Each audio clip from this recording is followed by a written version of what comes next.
फाल्गुन शुद्ध प्रतिपदेला आता बलिदान मास येतोय माझ्या शंभूराजांचा. कोल्हापूरच्या ते भागात गेला ना, ते व्हिडिओ बघून वाईट वाटतो.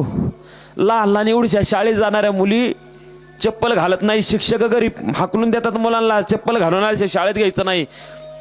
कुणाला तरी घेऊन येतात, पण बिगर पायत्यानाच येऊन दादांनो काही काही लय कट्टर पाळतात. मी म्हणत नाही तुम्हाला की पार चप्पलच घालू नका हेच करू नका. तुम्हाला कोणताही याच्यातलं एखादा मुद्दा कोणताही, कुणी चहा सोडा बात सोडा, तुम्हाला जमेल ते एकदाच दादांनो माझ्या शंभूराजांचं बलिदान मास पाळून बघा आणि संभाजी महाराज जगून बघाव, मग कळतं दादांनो. जो एक वेळ जेवतो ना त्याला भूक लागल्यावरती कळतं. अरे 30 दिवस हाल करून माझ्या शंभूराजांना मारलं. माझ्या शंभूराजांच्या पोटात काय असेल का रे? घातला असेल खाऊ त्या नारधामाने माझ्या शंभूराजांना. अरे एवढी कोरड पडायची नराधम ते पठाण लोक शंभूराजांच्या कोरड पडलेल्या पुढं घागर लावायची पाण्याची, बदा बदा वाटायची, म्हणायची शंभा तेरे को पाणी पिना है ना तो बता तेरा भजन का खजाना काय.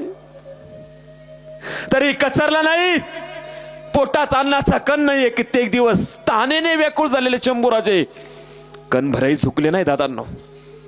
म्हणून सांगतो बलिदान मास एकदा तरी पाळा.